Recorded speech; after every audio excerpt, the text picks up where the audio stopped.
So collection మాత్రం సూపర్గా ఉందండి. మేము స్టాల్లో చూసే అసలు మీ స్టాల్లో చెయ్యాలి ప్రోగ్రామ్ అనుకున్నాం మేము.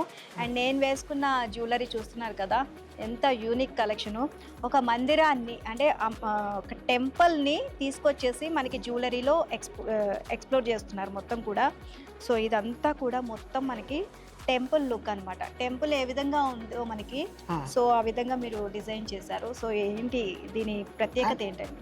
అది ఇది అన్ని దేవుడు అని బ్రహ్మ, విష్ణు, మహేష్, గణపతి అన్ని కలిపి మేము ఒక డిజైన్ చేసి టెంపుల్ వేరే వేరే మండే ట్యూస్డే అట్లా మనం చేసినాం. Okay okay. సో సోమవారం ఒక దేవుణ్ణి, మంగళవారం ఒక దేవుణ్ణి, అలా ఆదివారం వరకు ఒక్కొక్క దేవుణ్ణి మనం పూజిస్తూ ఉంటాం కదా. సో అలా మొత్తం అన్ని దేవుళ్ళని ఒకవైపుకి ఒక హారంలోకి తీసుకొచ్చేసి ఈ విధంగా మనకి వెనక temple designs, so temples arch అవన్నీ చేసేసి మనకి ఇక్కడ మనకి డిజైన్ చేశారనమాట. సో ఇది ఎంత వెయిట్ ఉంది? అప్రాక్సిమేట్లీ 282. మనకి ఎంత కాస్ట్లోకి వచ్చేస్తుంది? అప్రాక్స్ 30 lakhsకి వచ్చేస్తుందండి. వెయిట్ కూడా చాలా హెవీగా ఉంది వెయిట్ కూడా.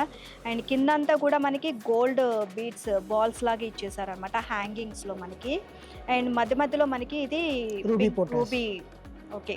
సో రూబీస్లో ఇచ్చారనమాట. మొత్తం అన్ని కంప్లీట్ గోల్డ్ అండ్ రూబీస్లో వచ్చింది. ఇంకా వేరే కలర్స్ మనకి ఏం మిక్స్ చేయలేదు.